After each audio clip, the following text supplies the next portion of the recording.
বিসমিল্লাহির রহমানির রহিম।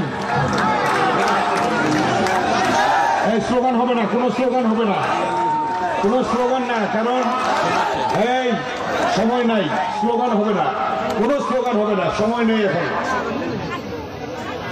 আজকে কেরানীগঞ্জের ঐতিহ্যবাহী ইউনিয়ন কারানগর ইউনিয়নের 3টি ওয়ার্ডের আজকের এই কর্মী সম্মেলনের সংগ্রামী সভাপতি, উপস্থিত নেতৃবৃন্দ, যাদের বক্তব্য শুনেছেন এবং অনেকে বক্তব্য দিতে পারে নাই সময়ের অভাবে। আপনাদের আরো বক্তা ছিল কিন্তু সময়ের জন্য হলো না। কলাতিয়াকে এরকম একটা প্রোগ্রাম ছিল, 3টি ওয়ার্ডের কর্মী সম্মেলন, ওইটা শেষ করে তারপরে এখানে এসছি। আপনারা আজকে যে আয়োজন করেছেন সিরাজনগর, আমার মনে পড়ছে এখন সেই বর্তলী সিরাজউদ্দিন উচ্চ বিদ্যালয় মাঠে, এই বর্তলীতে আমি প্রথম 1991 সালের নির্বাচনের সভা করি। মনে আছে? প্রথম আমরা এই মাঠে আমরা মিটিং করেছিলাম। তখন আমার মুরব্বীদের মধ্যে ছিল সিরাজ চেয়ারম্যান সাহেব, ছিল কুদ্দুস ইঞ্জিনিয়ার সাহেব। কুদ্দুস ইঞ্জিনিয়ার সাহেব উনি তো খুব বরপাত ইঞ্জিনিয়ার ছিল, ওনার ব্রেইনটা ছিল ইঞ্জিনিয়ারের ব্রেইন। আমাকে বললো এই মঞ্চে দাঁড়িয়ে, মঞ্চ ছিল ওই পাশে, বক্তব্য এদিকে দাঁড়িয়ে তাকিয়ে দিচ্ছি। 91 সাল, কত বছর আগে? 91। কত বছর? 34 বছর নাকি? 34 বছর আগে যারা বলছি, এখানে দাঁড়িয়ে যখন বক্তব্য দিচ্ছি, আমার আগে কুদ্দুস ইঞ্জিনিয়ার সাহেব বক্তব্য দিলেন। বক্তব্য দিয়ে বললেন যে আমরা তোমাকে এমপি বানাবো, এই কেরানীগঞ্জের মানুষ, কারানগরের মানুষ এমপি বানাবে, আমাদের একটা দাবি। কি দাবি ভাই বলেন? বললো আরিচা রোড থেকে ঠাকুরতার ভিতর দিয়ে মোটাকান্দা হয়ে চাপড়া হয়ে এই বর্তনী ব্রিজ করে সিরাজনগর হয়ে কলাতিয়ার সাথে সংযোগ রাস্তা করতে হবে, ব্রিজ করতে হবে। তারপর বললেন এখান থেকে নিমতলি হয়ে রাস্তা করতে হবে, হজরতপুর খোলামোলা রোডে। এখান থেকে স্কুল পাকা করতে হবে, রাস্তা পাকা করতে হবে, এই কথাগুলি বললেন। আমি জবাব বলছিলাম, যদি আল্লাহ তাআলা আমাকে বাঁচায়, আপনারা যদি আমাকে এমপি বানান, যদি আমি এমপি হতে পারি, আল্লাহ বানাইলে আমি আপনারা বানাইলে, তাহলে আমি প্রথমে এই কাজটা ধরবো ইনশাআল্লাহ। বলেছিলাম আমি। এবং সেই অনুযায়ী প্রফেসর সাহেব ছিলেন জহুরুল ইসলাম সাহেব, ওনার বাড়িতে প্রথম দাওয়াত দিল, ওখানে আসবো। ওখানে গাড়ি নিয়ে আসতে পারলাম না, চাপড়া ব্রিজ নাই, মোটাকান্দা ব্রিজ নাই, ওদিকে পানি, এদিকে বর্তমানে ব্রিজ নাই, পুরো দিক দিয়ে চর দিয়ে এই দিক দিয়ে ওই দিক দিয়ে আমরা এসে বর্তমানে এসে আটকে গেলাম, গাড়ির নিচে পড়ে গেল। পরে রশি দিয়ে এনে আমার বাড়ি তুলে দিল।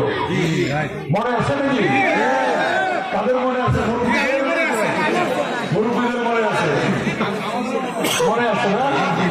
তখন আমরা এই আমার গাড়ি রশি দিয়ে কাশি দিয়ে টেনে তারপরে না ভাই আমি করে যাবো, তারপরে এই পুরাগের উপর এবং বর্তমানে সহ চাপড়া সহ সিরাজনগর সহ 8টা ব্রিজ একসঙ্গে সেন্সর করালাম, একসঙ্গে ব্রিজগুলি হলো, একসঙ্গে রাস্তা হলো, একসঙ্গে স্কুলের বিল্ডিং করলাম, একসঙ্গে আপনার আরেকটা সিরাজনগর উচ্চ বিদ্যালয়ে বিল্ডিং করলাম, এখানে প্রাইমারি স্কুলের বিল্ডিং করলাম, মনে আছে আপনাদের?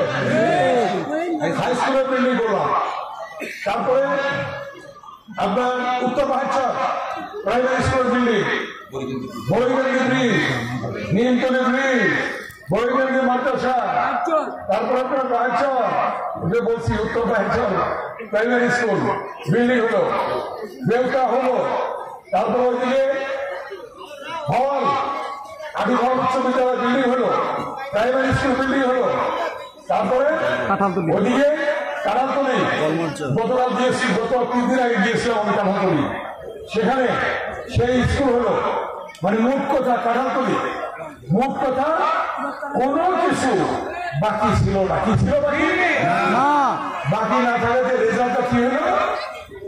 91 সালে আপনি বানাইলেন, এরপরে 4বার 3বার আপনি বানাইলেন, যতবার বানাইছি ততবার এই কারণে হচ্ছে সবচেয়ে বেশি ভোট আমি পেয়েছি।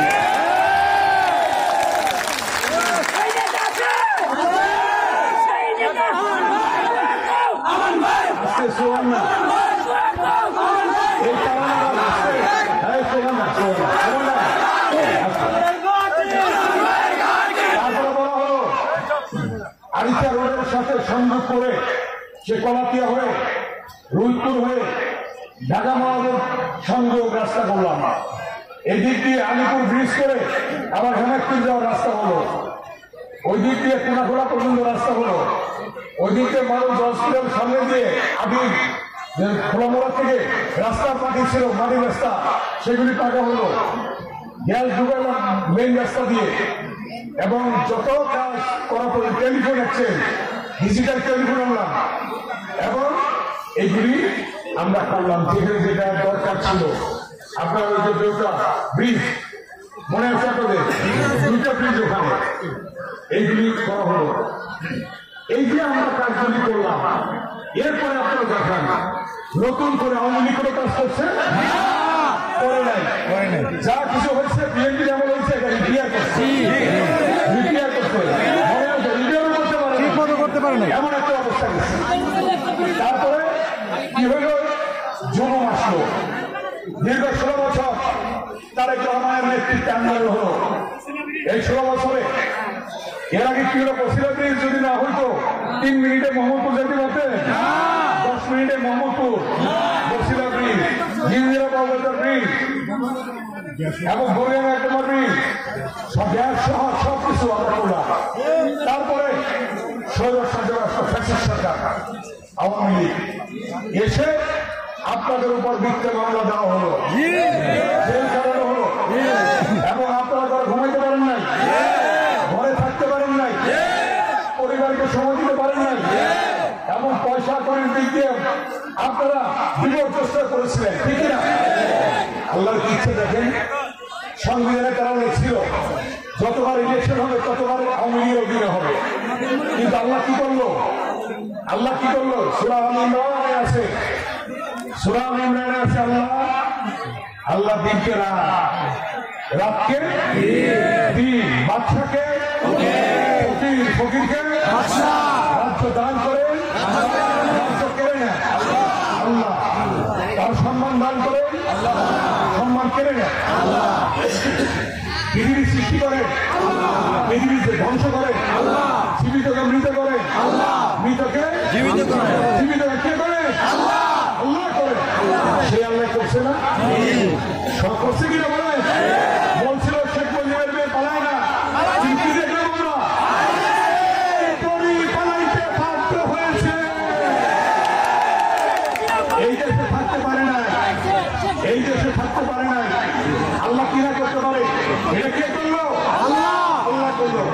এখন নির্বাচন কমিশন, সংস্কার কমিশন হয়েছে, ইনশাল্লাহ আমাদের 4বার আপনারা এমপি বানাইছেন, 4বারই তত্ত্বাবধায়ক সরকার অধীনে। আবার যখন নির্বাচন হবে, প্রতি নির্বাচনই তত্ত্বাবধায়ক সরকারের অধীনে হবে ইনশাল্লাহ। আওয়ামী লীগ আর আসতে পারবে না। পালাইছে মাথা, লেজ কিন্তু হয়ে গেছে। লেজ সম্বন্ধে সাবধান থাকবেন সবাই। লেজ সম্বন্ধে কি থাকবেন? সাবধান থাকবেন। সাবধান থেকে আপনারা নিজেরা কাজ করবেন, নিজেরা ঐক্যবদ্ধ থাকবেন। আপনারা জানেন বেগম খালেদা জিয়া যে মিথ্যা মামলা দিয়ে মিথ্যা মামলা দিয়ে কি করছে খালেদা জিয়াকে জেল খাটিয়েছে। সেই খালেদা জিয়া আল্লাহর রহমতে আজকে আমাদের মধ্যে ফিরে আসছে। তারেক রহমানকে মিথ্যা মামলা দিয়ে মিথ্যে সাজা দিয়েছে, সেই সাজা দিয়ে তাকে আজকে লন্ডন রেখেছে। আল্লাহর রহমতে দীর্ঘ 16 বছর আন্দোলনের মধ্য দিয়ে তারেক রহমানের নেতৃত্বে আন্দোলন হয়েছে। সর্বশেষ ছাত্র জনতা ওই নিয়োগে আবু সাইদের রক্তের বিনিময়ে আমরা পেয়েছি বাংলাদেশ, নতুন বাংলাদেশ সৃষ্টি হচ্ছে, আমি দেখতে পাচ্ছি।